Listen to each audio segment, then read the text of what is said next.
Hello there. Can you guys hear me? I see your faces. Yay! Oh, so good to see everybody. Hello. Happy New Year. Oh, wow, you're all smiling. That's good. I like to see that. I don't know why. I really have felt cut off from people lately. It's just so good to see faces. So hugs to everybody and very, very happy New Year. Let's dive right in. Wait, hold on. I exited out of chat. I want to make sure I'm in chat here. And all right, let's dive right in. So last session, we set forth how we want to establish regular contact or connection with our guides and the universe, something to do on an ongoing basis. And what that is to have a logbook, and I'll just review it really quickly. We're going to keep a logbook of two particular things. One is the question of the day, and the other is our hits, past and present. So what you were asked to do was to, if you hadn't already done it from some previous class that you were in with me, you were going to start asking your question of the day to guides and recording it in your logbook. I prefer having a book where you start from one side, logging in your Q&A, and then from the back of the book forward toward the middle, then that's where you put your hits. So eventually they meet in the middle, and then you get a new book. Then they meet in the middle, and then you get a new book. That's the easiest way to do it. So hits are when you see a sign from the universe and record it and interpret it correctly in a meaningful way. It's also when you have otherworldly information that you don't have access through earthly means to have attained. So any usable or appreciable or fun information that you've gotten from the universe, as messages, signs, precognitive information, information in dreams, and so on. So it's a way to just on an ongoing basis outside of your daily Q&A, it's a way to record all of your intuitive interactions with the non-physical. And as I explained, by doing this on an ongoing basis in the backdrop for every other topic that we talk about in intuition development, you're going to be automatically developing your intuition and growing in it just with these two, what I think are fun focuses. I think that these are really fun, not meant to get you frustrated. Everybody might have an off day or two, or you might have one question that you put out there and you just can't seem to find out how they're answering you. So just scrap it, start with a clean question, and don't get frustrated. This is not about frustration. This is about movement. This is about finding your strengths. This is about getting validation. This is about seeing and witnessing that you're far more intuitive than you were probably giving yourself credit for. This is your win-win kind of rehearsal book where on a daily basis, you're experiencing your trust and you're growing in your ability to trust in the process and to see the rewards that it brings to you.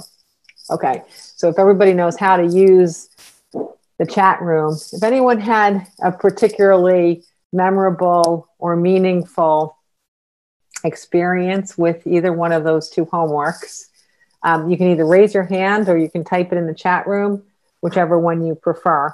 I know there's also a raise hand function that I know how to see it when you do it, but I don't know how to use it personally, but I can see you if you use it. So if you want to share something about the question that you put forth on one particular day and how you receive the answer back, raise your hand, okay? Or, like I said, at any point, just type it in the chat room. One of the greatest opportunities that we have in developing together is the shared experiences, because our own experiences with intuition, they tend to be relatively similar within a narrow range of possibility as we are developing.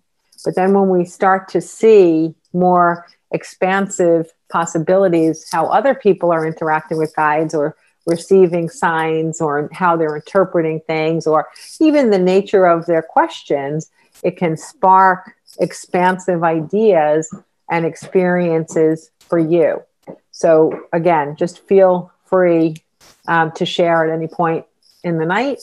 And if you raise your hand and you want to share live, it's easier than typing it. So just raise your hand and let me know, or chat and say, I would love to share an experience that I had with a Q&A. One of the questions I asked my guides and something that happened as a result.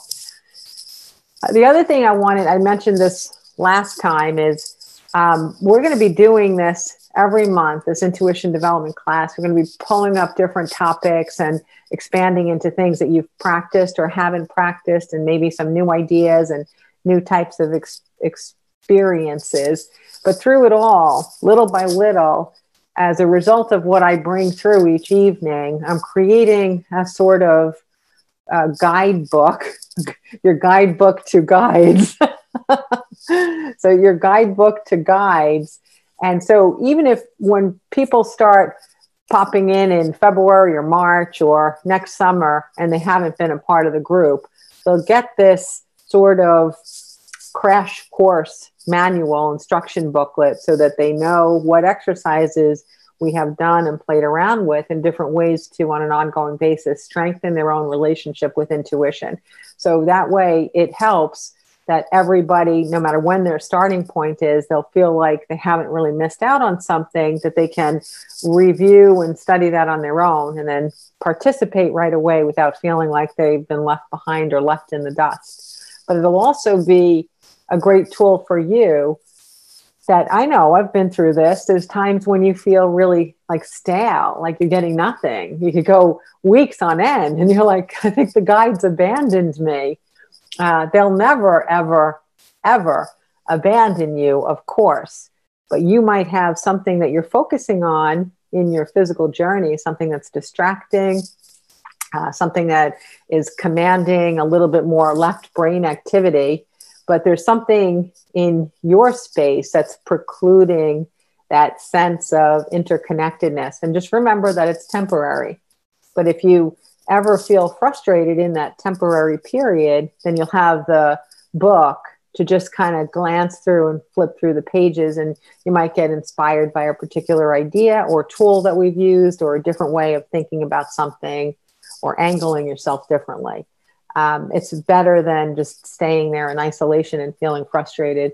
When we don't all have the greatest memories. So if I say something from guides in January and you feel frustrated in July, you're not going to remember exactly what it is that I said in January.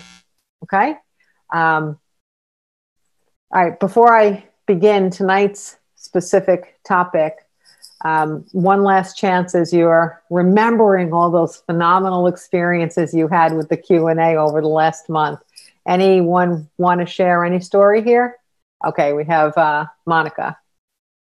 Monica, you can unmute yourself. Okay. All right. So I didn't have a ton of success, but today I did.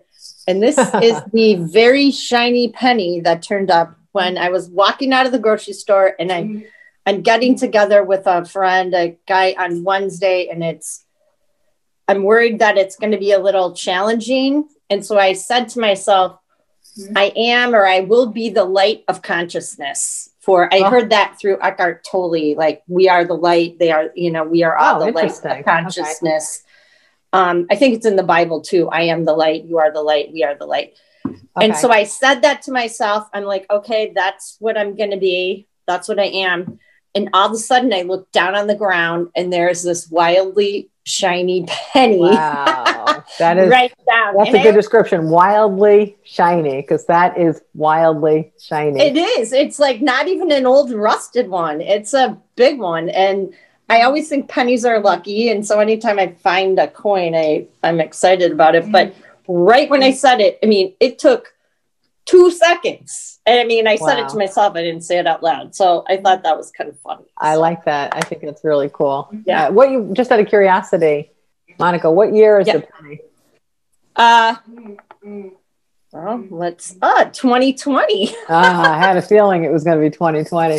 So not because it was shiny only, but I just thought because what you're talking about here is a validation of something where 2020 means clear vision, right? So you got clarity in the answer from the shiny 2020 penny. Yeah. So I'm like, all right, that's what I'm going to be, and we'll see what happens. All right. Very cool. Very cool. Very cool. And, you know, and just something about finding coins. I know it's a way that a lot of people feel someone in particular who has passed has the ease in communicating with them, whether it's quarters, just different myriad coins, or it could be dimes, or it could be pennies. It's interesting for some of us even to pick up the coin and look at the date. And I'm not a numerologist and I don't really understand the science behind it, but sometimes even just adding up the numbers and figuring out the numerology behind it, and then call Debbie, who's online here. She'll probably be able to interpret it for you. Or I'm sure a bunch of you probably could do that. But you might find meaning in the adding of the numbers, but you also might just find meaning in the date itself. Like suppose you find a 1983 dime and you know that connects you to your grandfather. You might have a memorable experience in 1983 that pops into your mind, and you can feel almost like a direct communication with him about that particular topic. He's helping you to boot up a memory, or a time when you were confident, or a time when you were optimistic or jazzed, or at the beginning of a journey, or at a point of success or a point of loss, and he's trying to help you work through that. So even that is kind of fun. What I find is as you get amped up about intuition and it's coming really speedily, you tend to wonder if I'm over interpreting or if I'm overlooking at things, and maybe not everything is a sign. But my feeling is, having been through this for so many years, is it's better to over grab hits and wins than to stay in that relationship with doubt and skepticism and push things away that are valid, rather than maybe having something skirt by you that might not have actually been that useful and saying it is useful. So always err on the side of abundance, because you're going to learn more by allowing than you will by disallowing. And I'm sure the majority of you, as with me when I began, skeptical was my middle name, and it was endlessly frustrating to me and endlessly frustrating to the guides as well. And as I learned how to really talk to them, they got to share some stories about how much fun it is to work with someone skeptical and stubborn all the time, and how creative they really have to be to get around us. Yeah, Stephanie, you would like to share? Okay, can you hear me? I can. Okay. So what I found interesting in the sort of the nightly exercise was I started to see or feel like I got answers in ways that I had never found before. And it kind of followed your review of a lot of different possibilities. So for the first time, I got an answer through a license plate, which seems common to other people, but it never happened to me. And it was it was in the period where I was just doing like fun, silly little questions. And I happened to be like, I was driving and I hadn't gotten the response. And I was thinking like, okay, remember, my question is this, and it was like immediately in front of me. And when I came home, it was a question about what should I offer to do with my daughter who was home from college. And it was this or that. And the answer was in the license plate. When I came home and I suggested it, I mean, it was clearly the right answer. She was beyond excited and jumping up and down. And I was like, okay, I got it. Oh, I love that. So that was a fun one. And then I also really had never gotten answers, or I thought, through music, but that happened a couple of times as well. And the last time was kind of, I'd gone from, all right, I have trouble coming up with just fun questions. So I kind of transitioned to something a bit more serious. And it was related to my daughter going away to college, and she's got some sort of unique challenges coming up. And I was sort of asking, okay, what's the best way for me to support her ongoing success? Should I just let her be? Should I, look into some support systems for her? Like I'm, kind of struggling. And I woke up the next morning with Ain't No Mountain High Enough. Oh, wow. In my head, I mean, like over and over. It took me a while because I'm waking up over and over.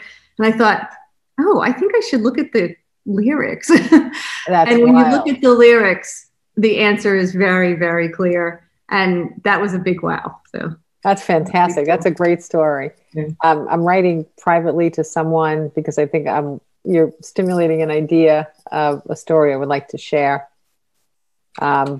which is along the lines of what you're saying. So I'll share it. Hold on one second. I just wanted to tell somebody that I'm going to do that so they don't get caught off guard, but I won't mention any names. Yeah, that's a great example. And what was really nice about the things that you said too, Stephanie, is the fact that you brought in license plates and you brought in music in a meaningful way. And you were talking about how these were not necessarily ways that you were aware of before the last class. So you're seeing just by opening up what possibilities exist that now you're getting to experience them. And that's a win on so many levels because you also are not only expanding into new approaches, but you're suspending doubt. So in order for you to open up to new ways of experiencing interaction with guides, it means you've suspended doubt to a large extent, which is very, very helpful and meaningful. Yeah. Okay. Barbara, you want to share a story? Thank you. Thank you. Hi. Hi. Can you hear me? I can hear you. Okay.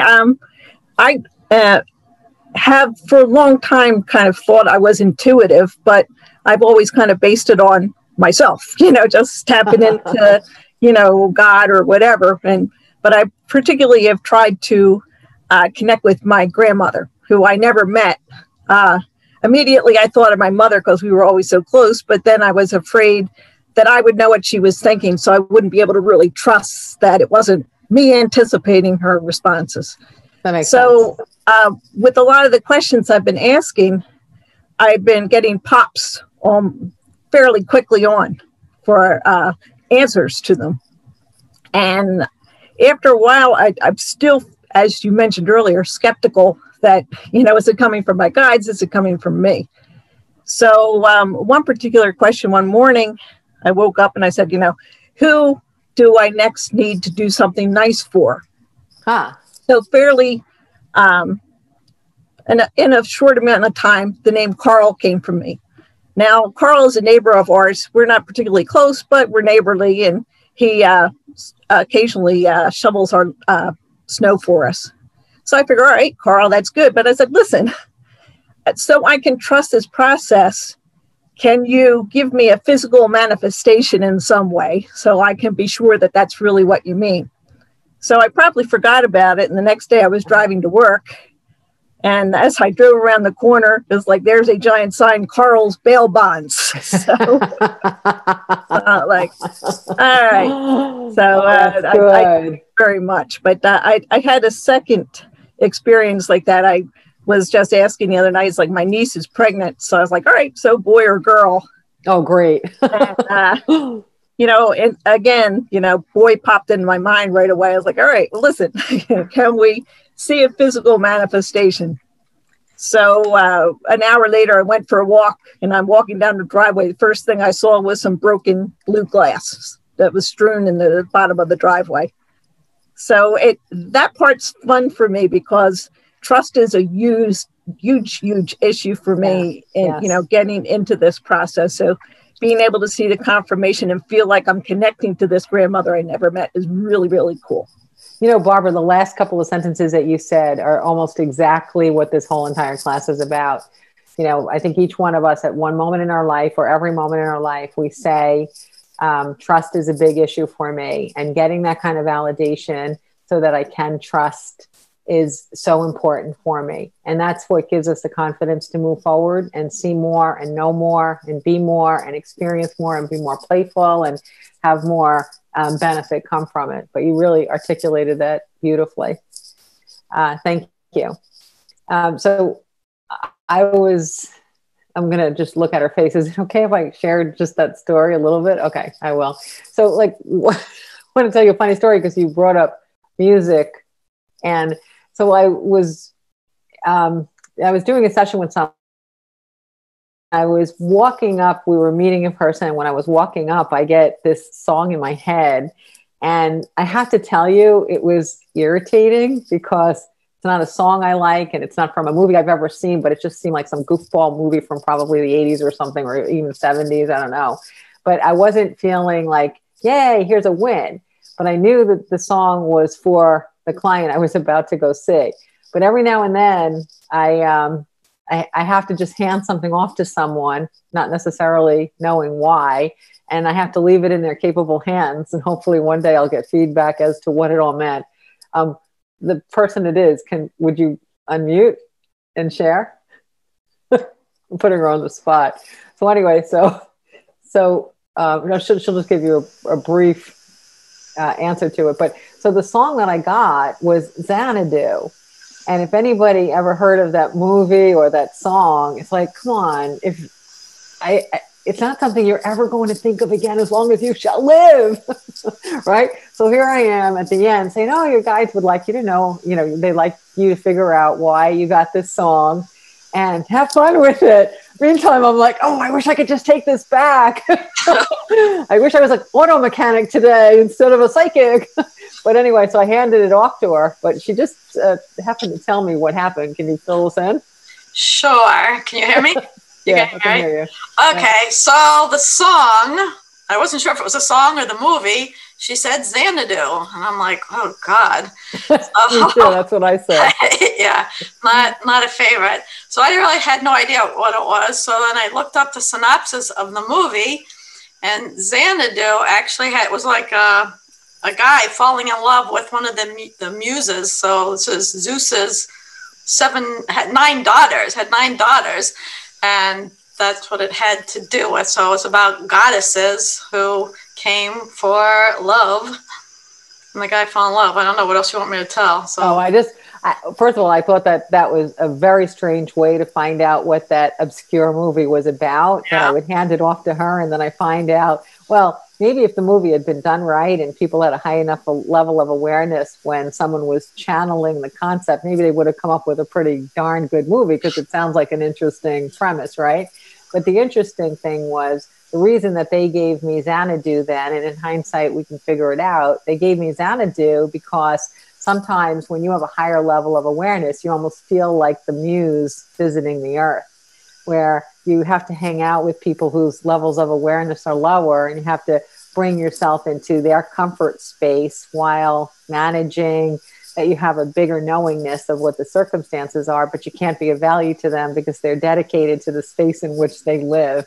And that's pretty much the reason why that song came through for her, so she could understand the kinds of patience it takes to be, quote unquote, visiting Earth sometimes when some of the people that you co-create with or exist around, their levels of awareness aren't that high.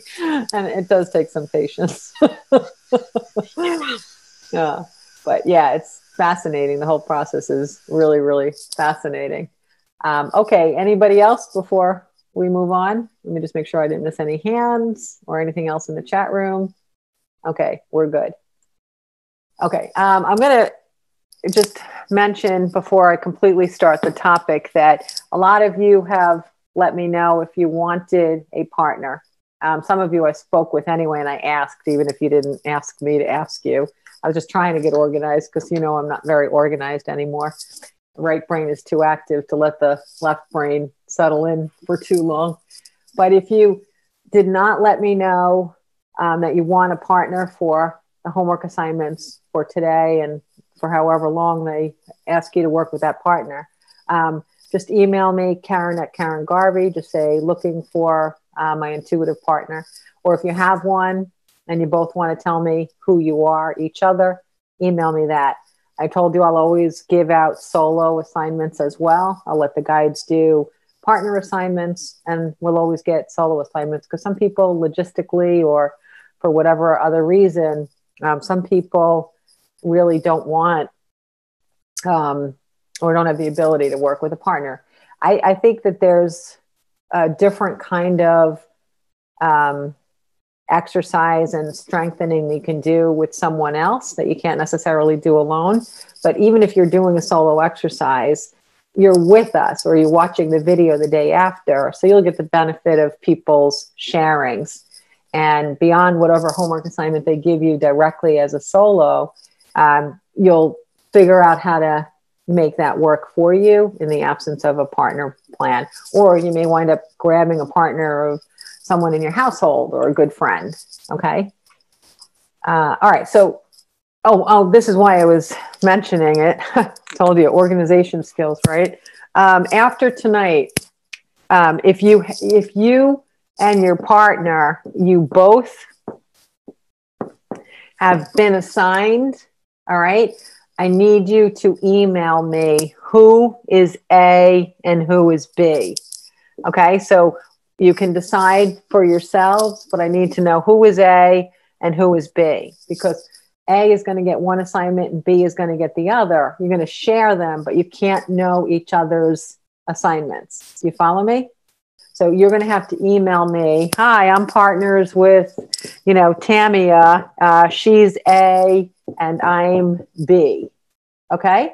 That's all. Just put it right in the subject line. That's all. Tamia's A, Kelly's B, whatever it is. All right?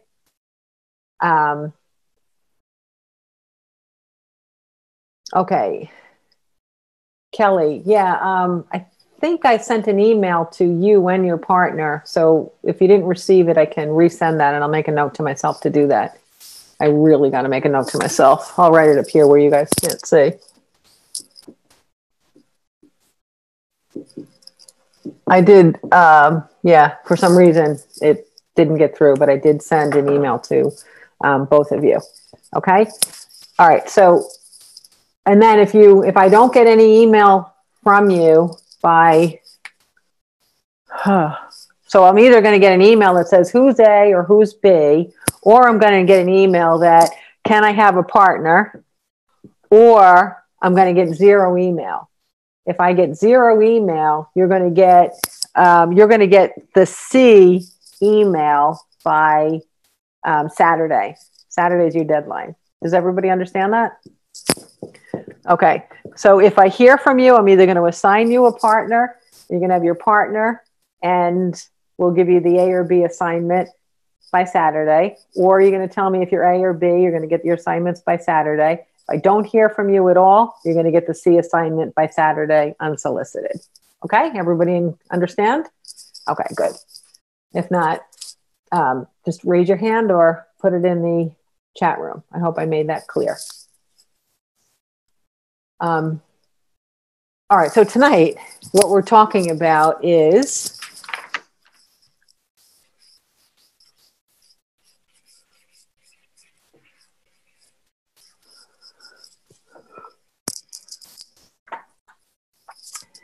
we're all going to take some time to talk about our feelings. Okay, let's talk about our feelings. We all know how much we love talking about our feelings, okay? Feelings is a really interesting topic when it comes to becoming more intuitive. And the reason it's an interesting topic is because when we communicate with non-physical sources, one of the things that we forego is any kind of physical cues as to what the other soul is experiencing or communicating.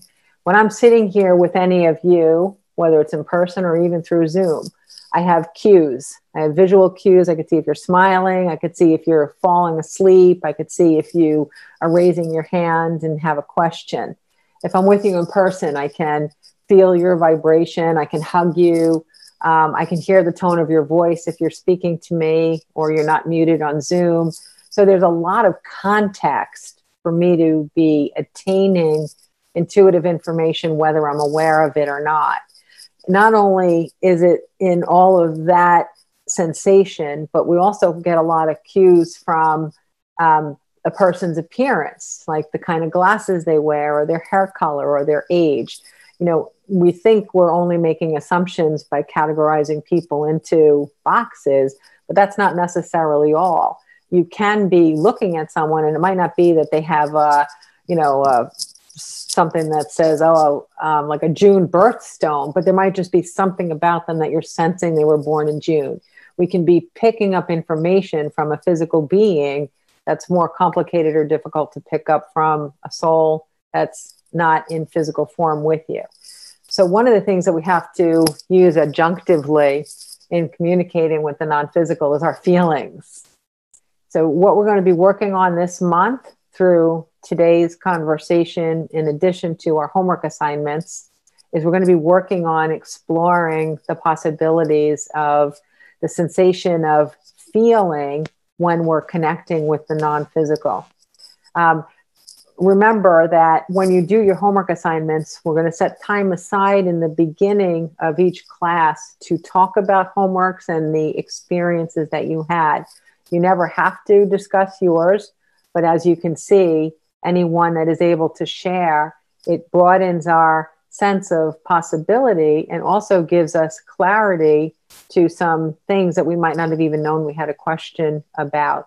Like the way that I said, Barbara, those two sentences that she formed, I think when those two sentences came out of her mouth, she was like nearly channeling, if not channeling, because those are two sentences that pop up in everyone's belief system at some point or another.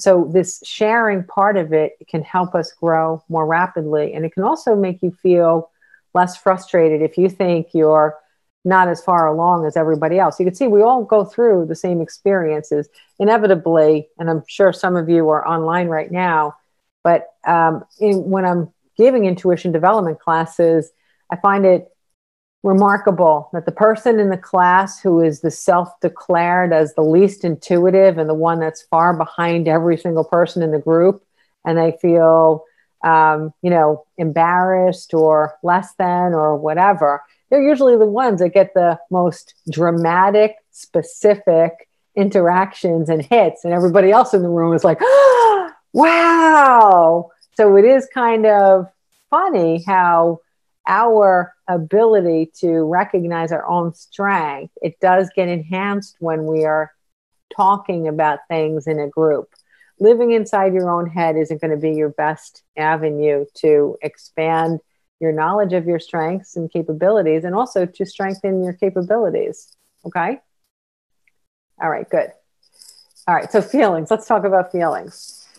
I want to set the stage for you that when I started to talk to guides, I was the worst doubting Tom in existence, because I really didn't know if I believed in life after death. I didn't know if I believed in souls communicating without bodies. I wasn't a person who was motivated by gut feelings or instincts. I was very linear. I was analytical. All of my success in life that was qualified as success by my human experiences was through academia and through my intelligence.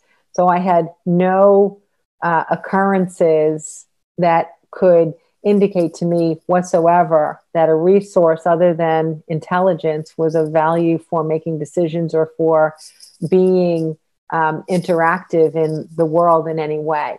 So when I stumbled upon it and I started to have my openings and I started to have these grand happenings, I was not the easiest person to get to align with the magnificence of the truth of how we are all souls having a physical experience and that we are limitless beings. I would say I was in the remedial class for the remedial students, okay?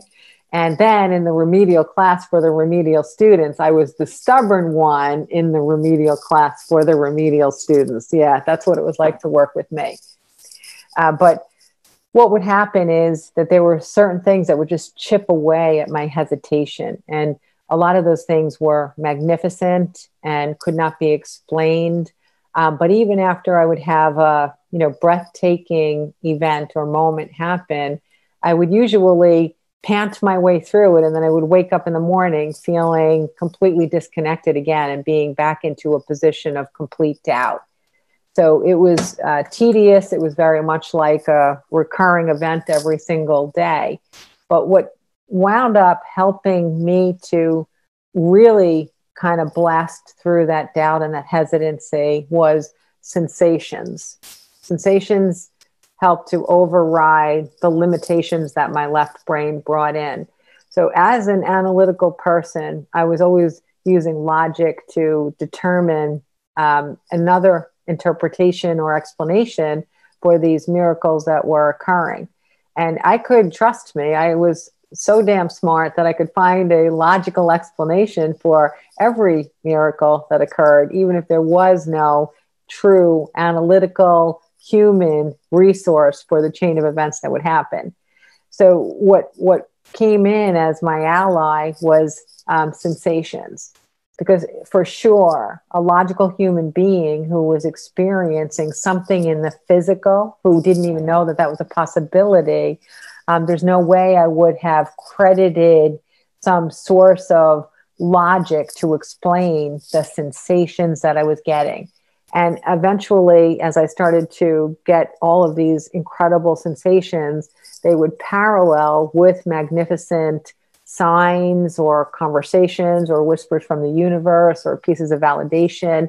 And when they came hand in hand, it was a way that I was able to go through the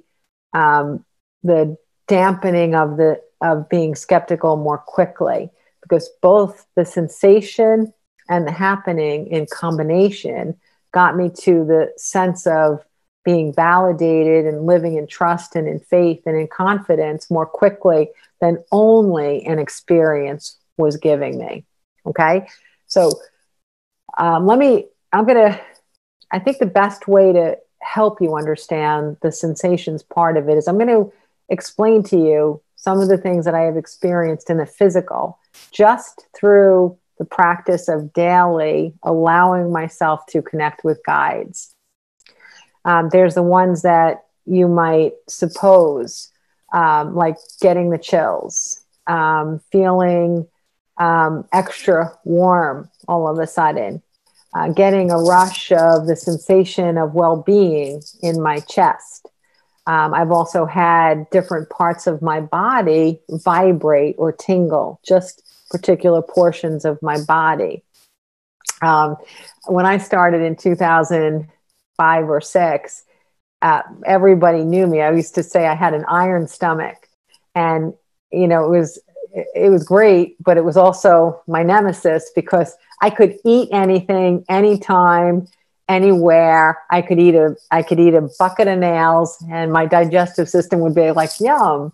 And so I never had any food sensitivities. I never really got digestive disorders. It was rare that I would even get like a stomach virus. So I had this like iron stomach.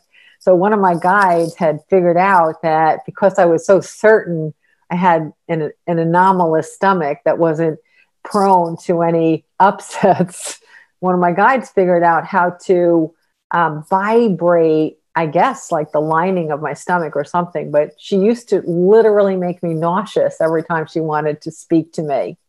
And since, again, nausea was not my thing, every time it would happen, I'd be like, oh my God, I can't believe I am nauseous. I never get nauseous. And I would run around like that. And finally I would realize, oh, that's right, she wants to talk to me. This went on and on and on. It got to be such a joke that at some points I'd walk in a room like, oh my God, I feel so nauseous. And Stryker, for those of you who know, he'd be like, well, perhaps Ein wants to talk to you. And I'm like, oh yeah, that's right.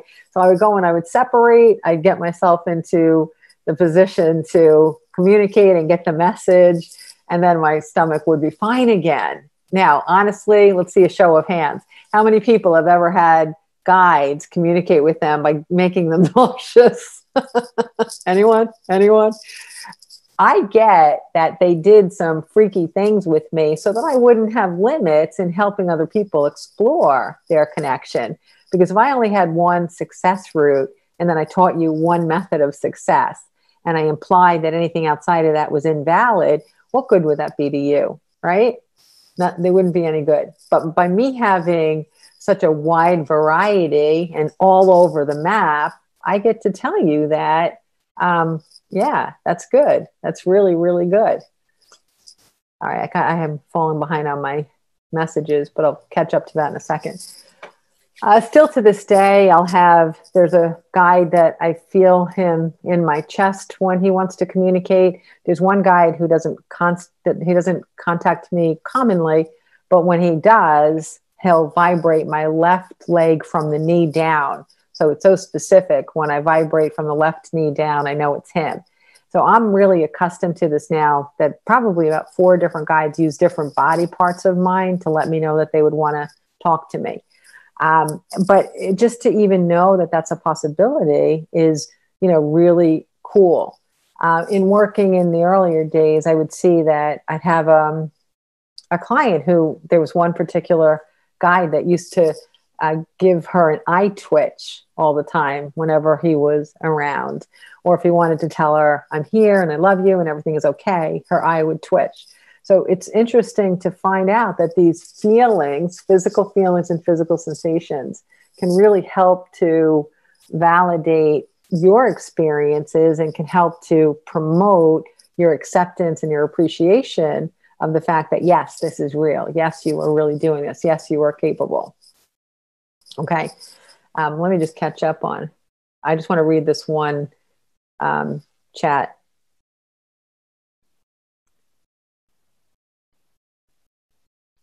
I have someone who wrote that there's sometimes I feel like I am right on the cusp of something. I feel like it's right there, but I'm missing the connection or something important. It's very, very, very common. It's almost like the sensation of deja vu, where you're like there, but not there. And you're just kind of dancing around something or circling around something. What I like to do is, rather than seeing it as a loss, you see it as a win. Every time those sensations develop, it's giving you an opportunity to dance around a potential opening. And as you keep growing your ability as an intuitive being, eventually you're not going to just dance by that sensation. You're going to enter into that sensation and open it.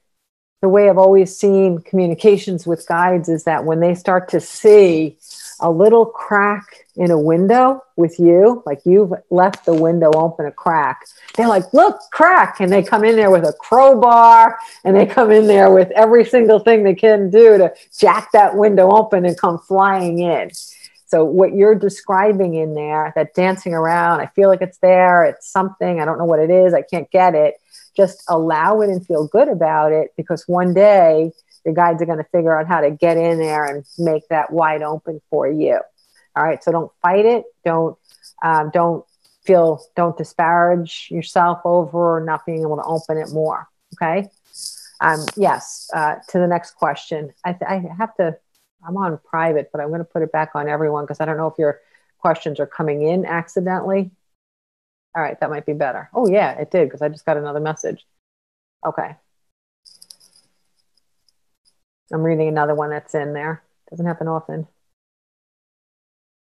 Okay, it doesn't happen often, but there have been times when I have had an overall visceral feeling that something is off. I try not to dwell in it so as not to manifest something negative. Often I will check if astrologically it makes sense or something feels off. That's a good approach, is you don't want to necessarily manifest it, but we also have to remember that I'm not a big fan of explaining astrological or astronomical happenings as the reason for shifts in moods to a large extent. But I'm also not ignorant enough to not think that these magnificent bodies and energies that play all around us aren't going to have some effect on us at some level. I won't use it as a way to blame or not be the powerful partner in my own journey, but I will sometimes use it to say, hey, look, I'm just noticing I felt a little off today. And I just spoke with 3 clients today that said they felt a little off. And it makes me feel a little bit more comfortable that we are a part of a massive collective in the physical manifestation of the entire universe. So that does help. And these things can be individual because of something going on in your life, but oftentimes they are just a bigger picture of alignment of planets and stars and all that. I don't necessarily study it and I can't explain it. However, there's so much science behind it. There's tons and tons of proof and evidence about the science between how these energies evolve and affect us. Okay. So yeah, there's a little bit of that. Don't use anything like that outside of you as a crutch, though. It's no different than blaming a person for your moods. It's one thing to use it as an explanation for something you're observing, but if you're going to use it as a crutch to not be the one living your own life, then you're only doing a disservice to yourself. Okay. So anyway, one of the other questions I saw was getting back to feelings. Okay, does that include smells? Yes, as a matter of fact, it does. It's uncommon for me to have a scent as an indicator of the presence of a guide. And I do find that it's uncommon for most people. To me, it's one of the most exciting ways to get intuitive information is through a scent, because number one, I don't think necessarily it's the easiest way for guides to connect with us or communicate with us. Now, imagine this. Our brains store memory, and your olfactory gland has muscle memory just like any other storage capacity in your brain. So if it is stored, the memory of a pipe or of a rose perfume from your grandmother when you were a kid, or the smell of this or the smell of that, and there's no stimuli anywhere around, and your guides are booting up the sensation of that scent, that's complex, right? But it also is almost the most reliable method when it does happen, because fragrances boot up our emotional memory more than any other sensation does. So when you do get a scent and there's no stimuli around to create that fragrance or that aroma, then you can be sure that you just got a great psychic hit. And it usually comes with a sense of knowingness or nostalgia or memories or a flood of something. Okay? It's a great way to interact. And for me, I find it to be one of the most satisfying ways. Okay, so we're talking about the feelings of physical sensations. And along with physical sensations, we also have a feeling of touch. I know there are people that feel like there's a finger on their cheek lovingly, a pat on the head, sometimes just hands, a sensation of hands resting on the shoulders. Sometimes some people feel embraced or hugged per se. I've known people whose hands or feet tingle regularly when they're connecting. Some people get a sense of like a cool breeze or even a cold breeze. So the physical sensations, they're limitless. Again, muscle twitches and so on. Then there's also some visual sensations that you can get that are still feelings in the physical. So I've known people that actually can see almost like a spot of light or a ball of light. I haven't met a lot of people that can see that per se. There are other people that can see auras, but these are feelings that come from beyond what would be typical in the physical world. I'll tell you how powerful guides are, and I'm going to tell you the story simply because I want you to understand how there are no limits. And I'm not telling you this to create a sensation of feeling any fear whatsoever, okay, at all. One of the things that the guides did with me in the first couple of years as I was figuring this all out, so they could help me understand sort of like the study of vibrations, how the vibrations create the entire universe. One of the things that they would do was they would change the vibration of my heart, the beat of my heart, which that I don't think it gets any more real than that. And they did this over a period of 3 or 4 or 5 months. And I never felt at risk, and I never felt that I needed to be afraid. I knew exactly what it was that they were doing. So I understood that the changes in that feeling in my heart were coming from their ability to give me a sensation of a vibration. And it took a lot of, I already developed enough trust to allow them to show me how limitless it is that guides can have an effect on our physical space. it also gives an explanation when you realize that they use thought energy to affect the vibrations in the physical to stimulate anything from an electrical occurrence to the heartbeat. I'm not saying that they interfere, but I am showing how sometimes when we have these miracles that happen about somebody being pushed away from something or moved towards something, or they were supposed to die and they didn't, or this happened or that happened, a lot of times there's a really cool explanation that comes more from intuition, that guides are interacting with the vibrations of our physical universe, and some of those things that we might not be able to figure out. It's okay to say, well, I believe it was an intervention, and a positive and happy intervention at that. So physical and feelings it's helpful. Not only does it help you to be more intimate in the experiences, but it also gives you a whole nother level of validation that you're not making this stuff up. So in this particular month, you guys will get your homework assignment, either A, B, or C, depending on how you communicate with me or don't communicate with me. And what we'll be working on is our relationship with feelings in those homework assignments. Okay. And feelings comes even beyond sensations. Here's a very common occurrence, and I want to look at everybody's faces to see if there's anybody nodding. As we're going through intuition development, what intuition development really is, another way of saying it metaphorically, is that we are becoming more enlightened. We are getting closer to the whole of our soul and shedding many of our human masks and layers. That's really what intuition development is. Okay, it's a different way of understanding it. So we're returning back to the wholeness of ourselves. Now, when you have a body for a long time, whether it's 2 days or 20 years or 80 years, no matter how you slice it, you are always a mind, a soul, and a body. And whenever your sphere of life is moving forward, that means that things are in balance. Whenever that they are balanced. Whenever it's stuck, that means one of these three areas is weighed down and heavy.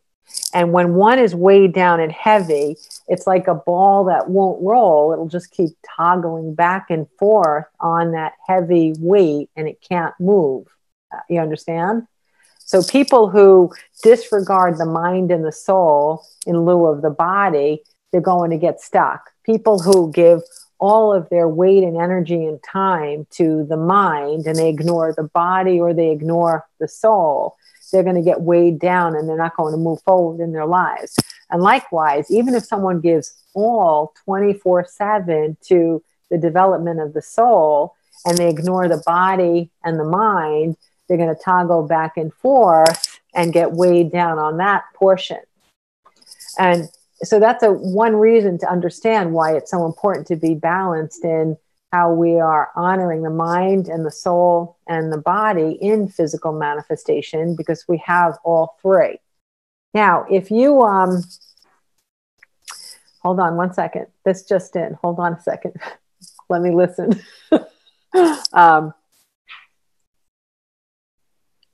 Oh, okay. So here we go.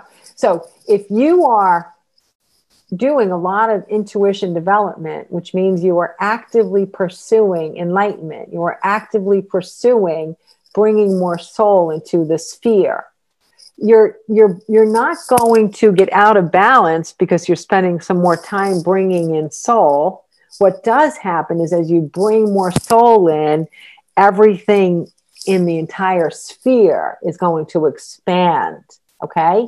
When the sphere expands, meaning you're letting more soul into your experience, but still living in honor of the mind and the body, what winds up happening is you usually wind up crying uncontrollably for no reason. And I don't care if you're male or female. Sometimes you can cry uncontrollably without explanation for days. Sometimes it's for an hour. Sometimes it's for a couple of hours. And sometimes it's on and off for a week.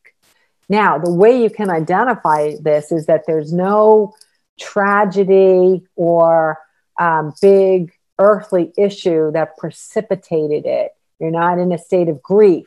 You're not in a state of managing a loss of any kind, of a job or a relationship or a person. It just almost emerges, and it doesn't feel dreadful. It just feels cathartic. It feels like a release. It feels almost good to be sobbing that much. Okay. Can you raise your hand if you know this sensation, what I'm talking about? Okay, cool. So most people have this happen at some point or another. When it first comes on, they're trying to find an earthly, rational reason why it's occurring. You know, they start to think around like, oh, was it the way she spoke to me? Or was it that I didn't get the promotion? And they're trying to come up with some answer for it. But when they realize that there is no answer, and they realize that even though they're sobbing, that they don't feel bad, then they can allow themselves into that expansive period. And that expansive period is growing the whole of your sphere on the earthly plane. Once you have that experience and all of a sudden the crying stops, you are just living bigger. You can't go back to the smaller size. You can behave at the smaller size at a habit, but you can't go back to the unexpanded you. Got it? So along with the line of feelings are when you're overwrought with emotion, but there's no logical thread from a stimuli to the emotions that you're emoting. Got it? And here's the interesting thing is, not only have I uncovered my own experiences of this expansion, but I've done a lot of work with other people when they have these periods as well. And oftentimes the expansion is that there's a flood of unconscious memories coming through, but your conscious mind doesn't know that unconscious memories are coming through. And I'm going to illustrate this. A lot of you have heard this story, and I've had many stories like this, but I do find this one is the most direct in illustrating this experience. So years ago, I don't remember what year the movie came out. I had already learned how to go to past lives. My consciousness can go into any past life of mine or yours or anyone's. And I can also visit periods of history where I want as well. So my consciousness is free to roam civilization per se. And I do it often, I do it a lot. But in the beginning, the first few years, when I found that I could enter into my own past lives, I would go through a lot of logic in validating the historical accuracy of the places that I went. And then I would go through a lot of evidence gathering to make sure that the experiences were valid through earthly means. So I was in that process. I'd already uncovered a few very meaningful earth lives that helped me to understand who I am as a soul and help to expand maybe some idiosyncrasies about me as a human. So anyway, so one day, flash forward a little bit, we went to see a movie, and the movie was Brokeback Mountain. So Brokeback Mountain was a good movie, you know, it had a meaningful, emotional outcome. It was a Sunday afternoon. I rarely went to theaters. And for some reason on this Sunday afternoon, we decided to just go see a movie. So we went to see it. I left that movie theater and I then proceeded to sob for the next 2 hours without stopping. I knew that there was nothing wrong. I knew that there was no explanation that would make any sense, but I knew I was fine. And I wasn't that overwrought by the outcome of the movie. It wasn't like I was devastated and emotionally, fraught with agony because of it. I knew that that was not even the truth. In other words, my 2 hours was disproportional to the emotions. I felt emotion, but my outcome was not in proportion to the movie.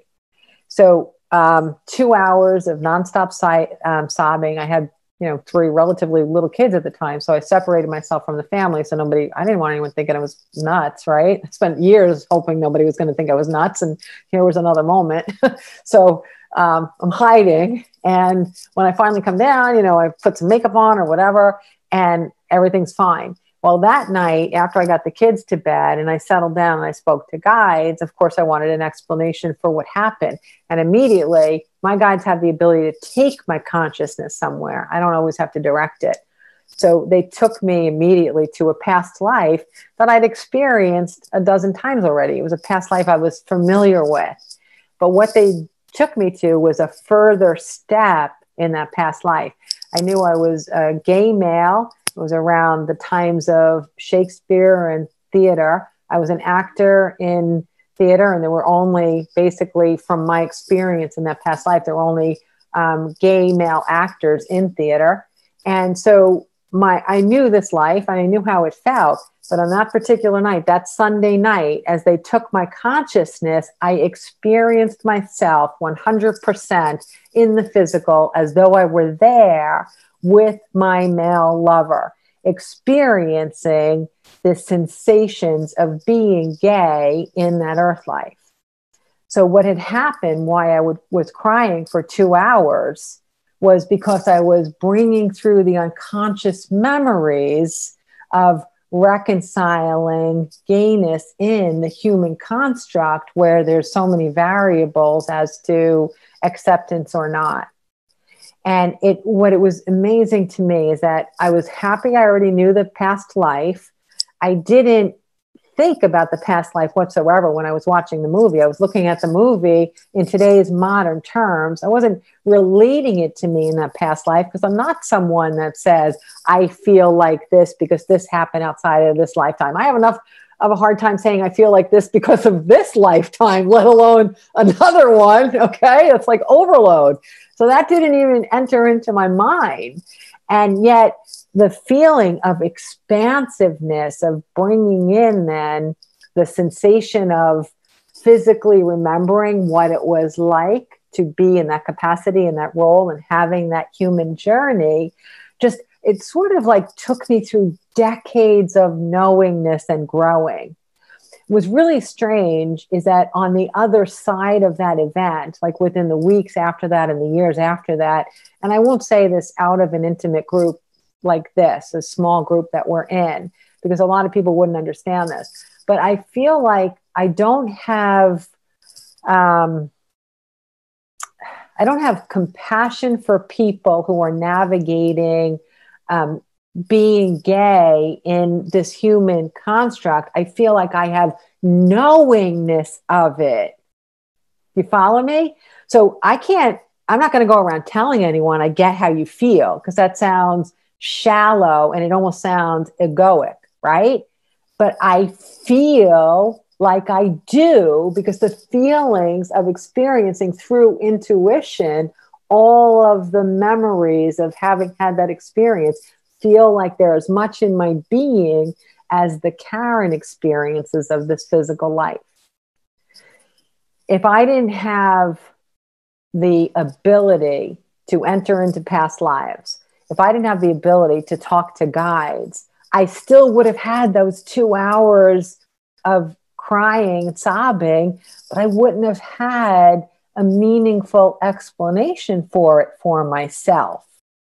So you might not have the ability to go to past lives, and you might not have the ability to communicate directly, conversationally with guides the way that I can, but you can take the feelings of unexplainable emotions that are disproportional to the stimuli, and at least you can have a knowingness that it's meaningful. You can have a knowingness that it's intuition developing. You can have a knowingness that your soul is expanding into this physical life.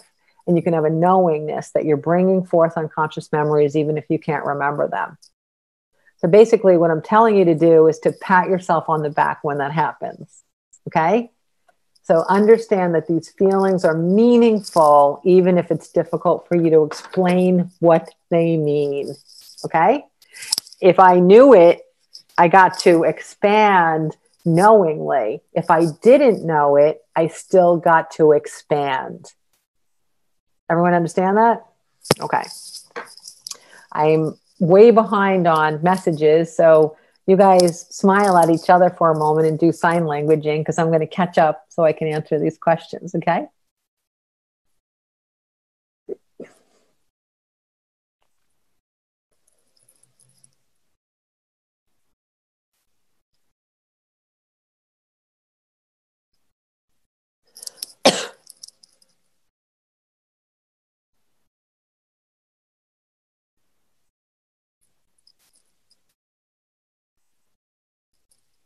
Okay, I'm going to answer the first two because I can see that there's more.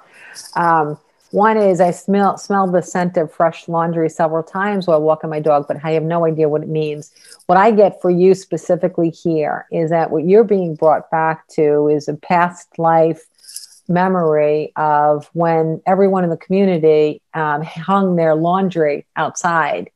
And in the fresh air and sunshine, there was just this feeling of simplicity, a feeling of freshness, a feeling of fresh air, and then the feeling of being loved. Because as a child, when you would climb into your bed at night and you would have that scent of air dried sheets on your bed that your mom so lovingly put on your bed, it brought you a feeling of being taken care of and nurtured and loved. Do you want to comment? Because I could see you're having a reaction. Do you want to? Oh, you're on mute. I unmuted you. Yeah, so that makes total sense because my mother always hung her laundry out. Ah! Wow. That's high right. five. Yeah, baby. Thanks, Mom. That's nice. That's a beautiful, loving way for her to come into you. All right, cool. I like that. Thank you for sharing. All right, next one. I've heard a flower scent is that angels are around and protecting you. After my daughter's stroke, I was home to get some clothes and shower and go back to the hospital. I was in the house alone. I was greeted with the strong smell of roses. I was actually around the house looking for flowers, no flowers. Did not know at the time, but it was a guide letting you know that all would be well. Absolutely. There are a couple of things that keep us from entering into the space of allowing. One is crisis, like the pain state of being reactive in a crisis. We tend to shut down the non-physical sources of communication when we're in a crisis. So scent is a way to kind of barge through and enter in while you were doing everything you could to keep them out unknowingly. But just this crisis state was limiting their ability to come in. So absolutely, a scent is a nice way for guides to penetrate through maybe your myopic left brain reactive state or phase. All right. Stephanie, what was the C? I'll go over it again in the end, the homework. Oh, okay. I think you got answered.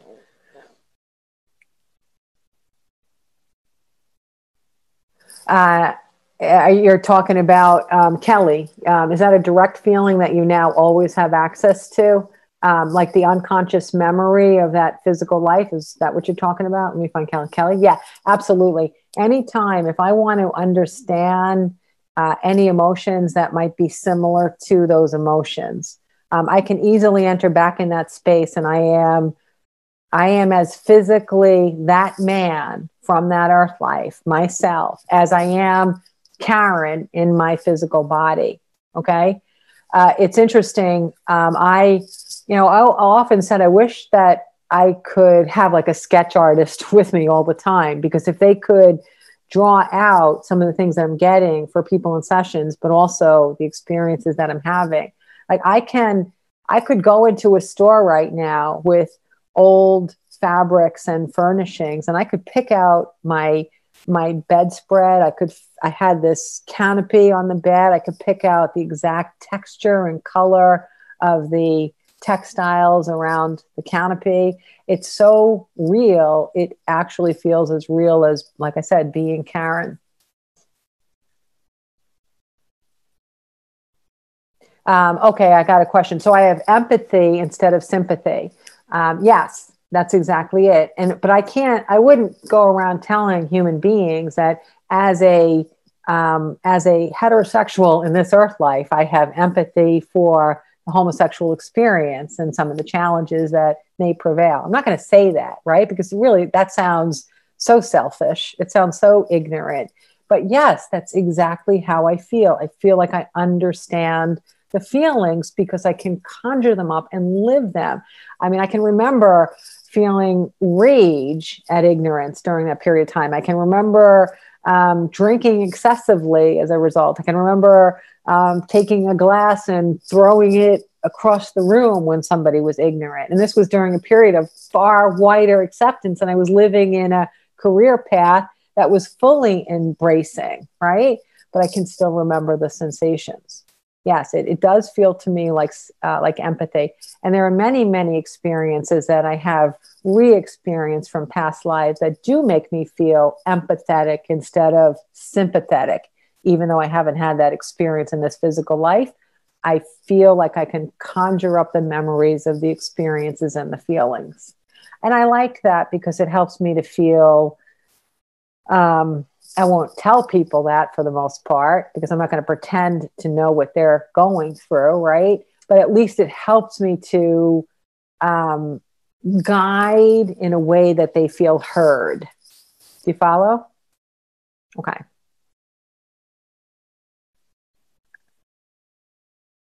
Okay. All right. I saw that too late. Your second part of the question, Kelly, but I asked you and you waved and I'm good. All right, Christine. Okay. Absolutely. Yeah. I'm just going to say that yes, the answer is totally yes. And I have found that tobacco, cigarettes, any kind of smoke is really a pretty simple way as far as using aroma to connect with us. So there's a ton of different aromas that are out there, but I do find anything to smoke happens to be one that's a little bit simpler for guides to use. Okay. Another thing that's interesting to remember is that the fragrances that are available to us in colognes and perfumes and toiletries today, they're very, very complex and they're dynamic. So because of even, transportation and distribution, we get to have aromas and fragrances that come from all over the world and we can have something that comes from Egypt combined with something from France and combined with something from, another part of the world. And then we just get it delivered to us in the United States and we don't recognize how incredibly miraculous that is, because in the past you were limited to whatever aromas were in your geographical location, right? So I do find that single note fragrances that tend to be geographically located, that those are oftentimes ways that your guides are conjuring up memories for your past lives, from your past lives. So think about that. Like there are certain things that you're not going to smell anywhere but in one particular area. I can't remember the name of it, but there's someone in this class and she watches the video instead of being able to be here live. But I was visiting with her in Bermuda, and she has, there were these, I don't remember the name of the flower, but they open up at night and they are the most fragrant flower I have ever experienced in my entire life. So they open up at in the middle of the night, and then they're open for maybe like an hour, and then they close again. Unforgettable smell, but they're very location specific, right? So something like that, you could get a fragrance like that, and you could kind of almost figure out and sort out like, oh, I think I'm getting a past life memory. This is something that is very specific. Or better yet, an easier way is you could be walking through a place you've never been before and smell something that you haven't smelled before, and it feels incredibly familiar. And that's a sign that you've lived there before in that specific geographical location. What I always want to figure out is, why does the smell of funnel cake always make me feel so damn good? Huh? It's funnel cake. My grandmother must have used funnel cake perfume when I was a kid, right? That must have been it. Okay. Oh, and I just want to go back to that one person I was talking about, the smoke. Yes, I have oftentimes smelled smoke in my car too, when no one has ever smoked anything in my car ever. And it's not even just one car. It's car. I've had a few cars since I, developed my psychic ability. And this is something that I can sense. There's a guide sitting next to me in the passenger seat. And then all of a sudden I'll smell a cigar, or I'll smell a cigarette or something. It's kind of cool. It's fun. Jasmine. Oh, no, it's not jasmine. You mean the flower? No, it's something really, really so specific that jasmine sounds pretty and lovely and wonderful, but I think I would have remembered if it had more of a name of something I would recognize. Smoking in the house. That's another one. Absolutely. Absolutely. Okay. So getting back, let me think if I've talked about sensations. Another thing oh yes, okay. So we talked about smell, we talked about sight, we talked about physical sensation, so the sensation of touch. A taste is one that can happen. I'm going to be perfectly honest. I have no recall of using the sense of taste to get information about guides or from myself. I think it's a very cool way. That might be it, Anne. I'm reading your message. That sounds like it. Hey, I don't know if you could put a picture in the chat room. Probably not, but that would be really cool if you could, because then I could definitely see if that's what it is. But taste is possible. It's not a sensation that I've had any interaction with as a way to get intuitive information at all. Okay, so the last one is audio, and I want to go over that a little bit. I'll tell you my first experience with audio, and this happened before 9/11.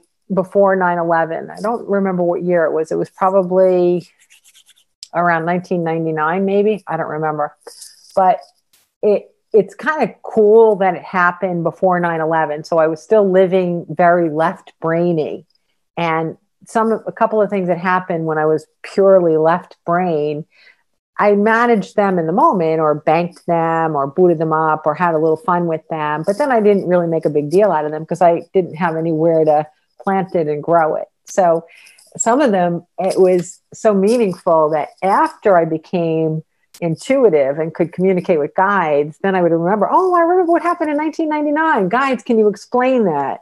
So it was a lot of fun to kind of like have some information that I could go back and get explanations for, not just always have the stuff moving forward, right? And I think it has a lot to do with suggestibility. So if everything always happened after 9/11, then I might feel like I was making everything up and conjuring it up. But when I'd already had something prior to 9/11, then it helped to give me that sense of, no, I'm not making this stuff up. It happens all the time throughout history. So I was vacationing with extended family, like a reunion, in a house in Vermont, and it was in the winter time. And we had, I don't know, about 5 families staying, and most of the families had little kids. Maybe a couple of families didn't have little kids. So we were all kind of like divided out so people's little kids could be in the rooms with the parents. So at that time, I had 2 little kids. And so we had a room that was like the last available room, I guess. And it was an office in the back of the house. And it had glass panel doors into the house. Okay. So since it was an office, you could have glass panel doors into the house, right? You follow me? It didn't have to have a solid door because it wasn't a true bedroom. And a couple of really, really interesting things happened. So the first thing was that, so I really can't remember the years, but I had a portable crib. You used to take your portable crib. So one of my kids was a baby. That meant my next kid was a toddler. And I woke up in the middle of the night, and my toddler was leaning into the portable crib, and she was fixing the baby's blanket, and everything was shadowy, and I could just see the figure of the little, my little daughter putting the blanket on her sister. And I was like asleep. So I didn't pay that much attention. So I just said, I said, Megan, go back to bed. That's all I did. I said, Megan, go back to sleep. But I didn't take the time to realize that there's no way in hell my 2-year-old is going to be putting a blanket on my 6-month-old. It's just out of the question. It's not in her personality. It's not in her capability. She's a baby. She's not going to be putting a blanket on another baby. But it was the middle of the night, so I didn't think too much of it. Okay, night 2. Wake up in the middle of the night, and there's a little child at the door looking in the glass. Okay. So I'm like really little, like barely over toddler. And I'm like, okay. No big deal. So I don't think anything of it. And I think my nephew in the next room climbed out of his Graco portable crib and was wandering around. He was a mischievous little thing. And I just figured he was looking in the door. So I explained that one too. So then day 3, everybody, all the people left the house. Every single solitary person left the house, but there weren't a lot of bathrooms in the house, and I really needed to shower. So I was skipping the outing just so I could have a quiet cup of tea, a shower, and no kids. Okay. So I was home alone, and I turned off the shower water, and I was, going, I don't know what I was doing. I was in the bathroom, but there was no fan in the room. There was nothing to obscure any sound, total quiet in the house. And I hear, Mom, Ma, Ma. And it's exactly like Megan would say my name. So I'm like, what on earth would she be doing here? Everybody's gone. Did somebody just forget about her? Like, you know how it is, too many adults, people forget which kid they're watching after. So I go out of the bathroom just in my towel to find Megan, and there's nobody there. Okay. So I start to think about all this, and, I tell somebody there, and I don't want to suggest anything to the homeowner. So finally, we're sitting around at night one night, and someone says, the person I had told, she says to the homeowner, she's like, hey, Pat, how do you like living in this house? She's trying to open up a conversation without suggesting anything, right? And Pat, matter of factly, she's like, oh, I absolutely love it, but we have a little girl ghost living here with us. And I was like, oh my God, are you kidding me? That was the kid putting the blanket on my baby. That was the kid looking through the door. And that was the kid calling out, Mom, Mom, Mom. And it really, really stuck with me. And at that time, as an intelligent being who really didn't believe in anything outside of the scope of science and whatever was proven, I just kind of thought, oh, well, that's as logical of an explanation as everything else, because she brought it up. We didn't suggest it to her. She's like, oh yeah, every now and then you hear her. Every now and then I hear her call Mom. And I kind of like her living here, so she doesn't bother me at all.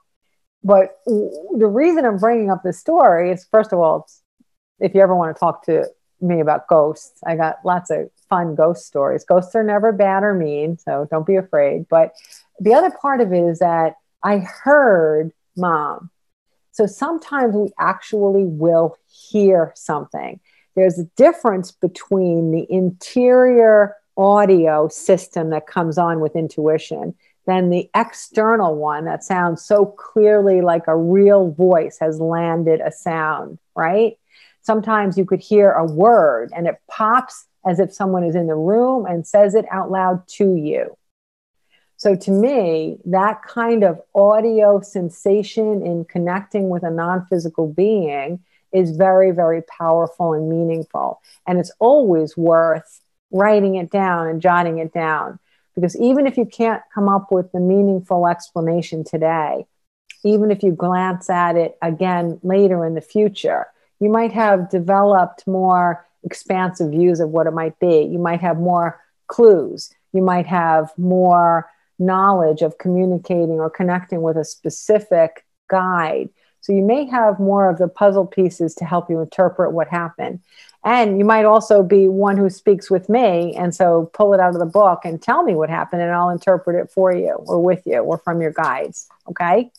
Now, the other kind of feelings, sensation that you can get through the audio is inner voice. It's not dialogue. And I talk to guides constantly, but no one in the room is going to hear them, and I'm not going to hear them in the room. But it's an inner channel of conversation. I hear words. Sometimes I hear accents. I can tell if the voice is feminine or masculine.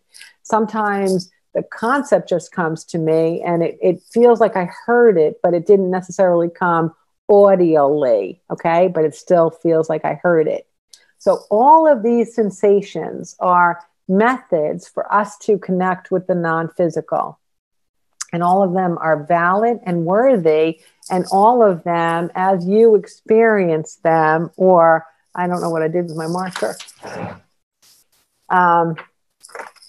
As you experience them, record them in your logbook in that back section under hits. So basically what hits is your own interactions with the non-physical. Just record what they are, whether they're signs, whether it's sensations, whether it's feelings, whether it's the sobbing unconditionally, whether it's a fragrance or a scent or a visit in a dream. All of this goes into your logbook because I'm telling you that you are developing a body of recollection of how intuitive you really are. And by having that recollection, you're going to be expanding your knowledge of how, when, how often guides communicate with you. And you're also expanding guides' ability to know how you experience them so they can use those methods more liberally, understanding and knowing that you have access to that quality of information that they're giving you. Okay. So imagine if you were communicating with a friend and you text and you text and you text and you text and you text and you get nothing. Now, one day you email and you hear back in 5 minutes. Well, now I know I'm better emailing this person than texting. Guides are the same way with us. They're like, we sent a fragrance, we sent a fragrance, we sent a fragrance, we sent a fragrance, we got nothing. Then all of a sudden they send a penny, shiny, a 2020 penny, and they're like, oh, look at me and my penny. And they're like, okay, from now on, let's send pennies for a little while. So they'll build you up through the pennies, and then they'll try to sneak in another method of communication for you. Okay.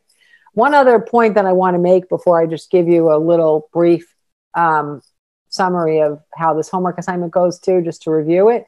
But one more brief thing. When you're going through the intention of developing your intuition, guides will do every single thing that they can to bring you wins. All right? They're going to want to bring you validation. They're going to want to bring you proof. They're going to want to bring you evidence. So just enjoy it and don't doubt it so much, because they're doubling down on the efforts to help you expand during this really expansive period for you. Okay, so I don't think I drank enough water while speaking tonight. Just going to explain the homework to you one more time. If you have a partner,